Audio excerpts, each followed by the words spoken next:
Queridos alunos, né? Estamos aqui reunidos mais uma vez, professor Montanha aqui com vocês, no seu canal da saúde. E hoje nós vamos conversar um pouquinho sobre as organelas citoplasmáticas. Alguns livros chamam de corpúsculos citoplasmáticos. E qual a importância dessa estrutura? Elas são importantes quando você vai estudar genética, citologia, histologia, bioquímica, patologia, farmacologia. Veja, existem, por exemplo, doenças, então patologia, associadas ao metabolismo da mitocôndria. Existem alterações genéticas alteradas ao processo de mitose e meiose que tem a ver com centríolos. Então vejam, né? O bom e o ideal conhecimento das funções e da estrutura das organelas fará com que você entenda melhor processos, né, mais detalhados um pouquinho mais para frente da vida de vocês. Eu vejo que às vezes vocês perdem, né, algumas coisas importantes associadas à patologia, fisiologia, bioquímica e até anatomia por não conhecerem de maneira adequada uma estrutura, uma função básica de uma organela. Pois bem, vamos começar com a estrutura geral de uma célula. Como vocês podem ver, a célula tem uma membrana revestindo-a. Ela tem um núcleo aqui ovalado, nesse caso, e tem essa região entre a membrana e o núcleo, que é o citoplasma, que também é conhecido pelo nome de citossol. E o que é que tem de composição aqui, né? O líquido que está aqui.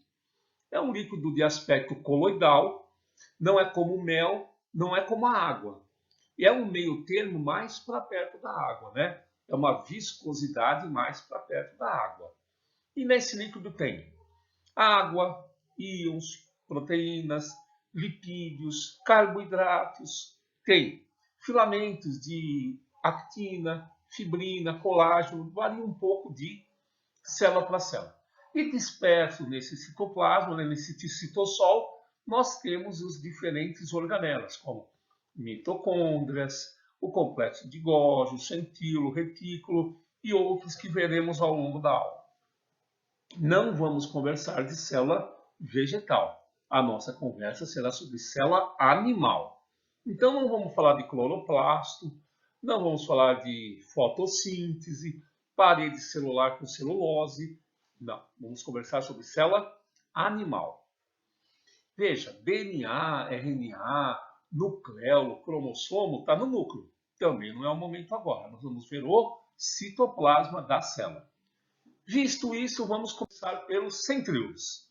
Nós temos um par de centríolos e eles estão dispostos perpendicularmente. O que é perpendicularmente? Assim, ó, um ângulo de 90 graus. Nós temos esse par. No momento da divisão celular, os centríolos se duplicam e migram para os polos da célula. Imagina que a minha cabeça seja uma célula, né?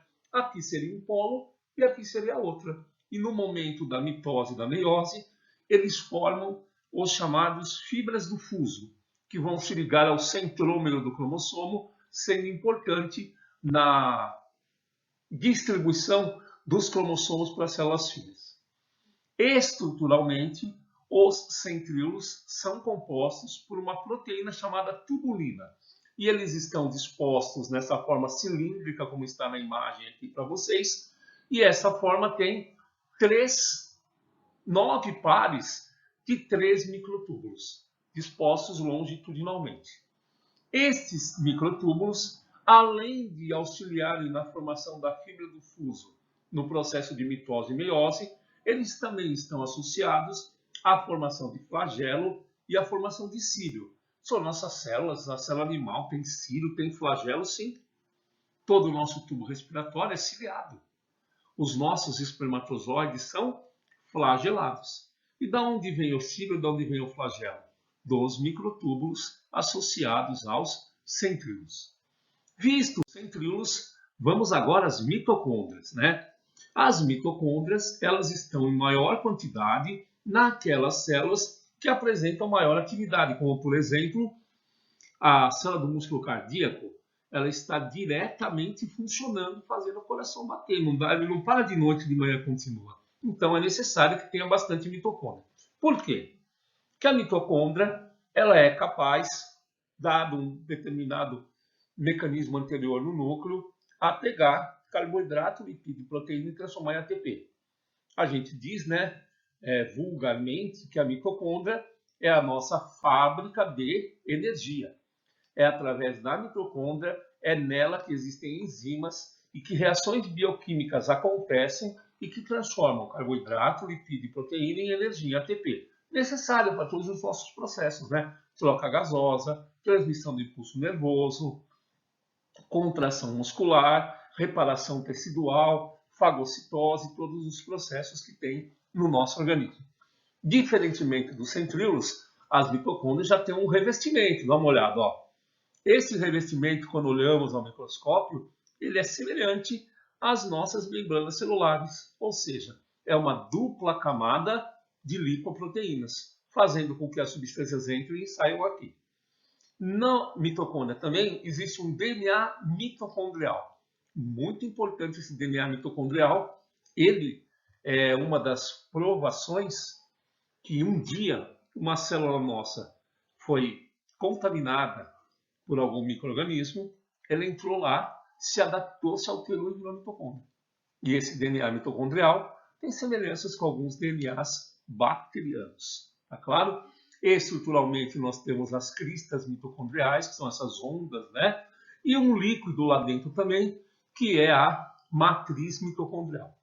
Então, enquanto o centríolo está preocupado com a divisão, a mitocôndria está preocupada com a formação de energia. Outro elemento é o retículo endoplasmático. O retículo endoplasmático, olha o núcleo, e aqui o citoplasma. Então, a comunicação de substâncias entre o núcleo e o citoplasma se faz pelo retículo endoplasmático.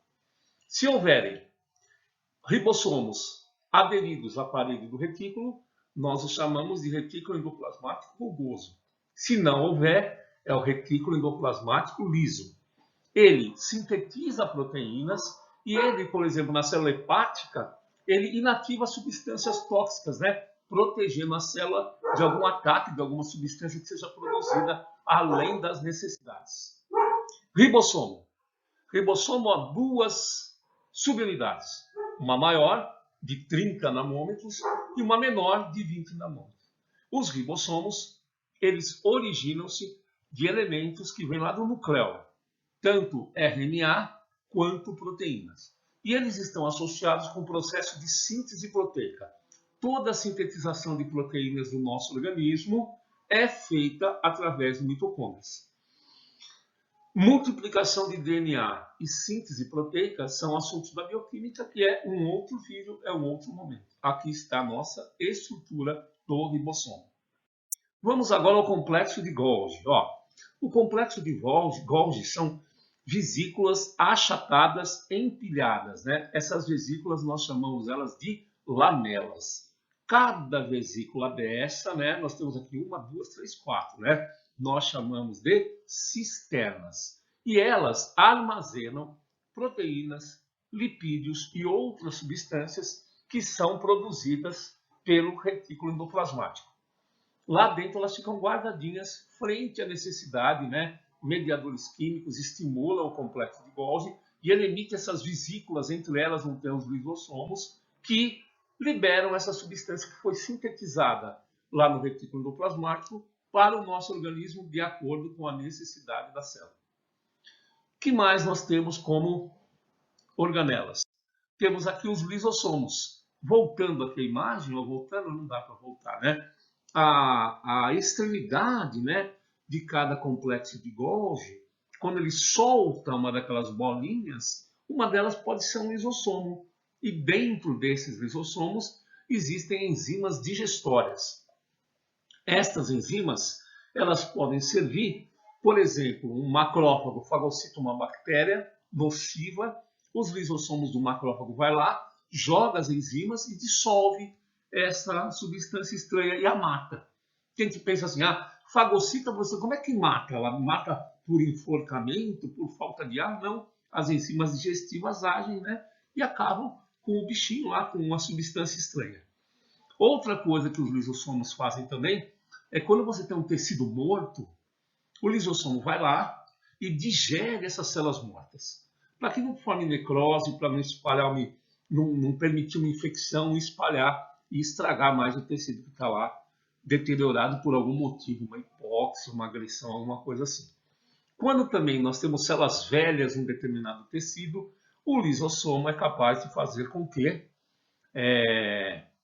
essas células sejam degradadas, destruídas, né? Fazendo com que você possa fazer uma renovação dos diferentes tipos celulares. Pois bem, espero que vocês tenham gostado desse vídeo sobre organelas ou corpúsculos citoplasmáticos.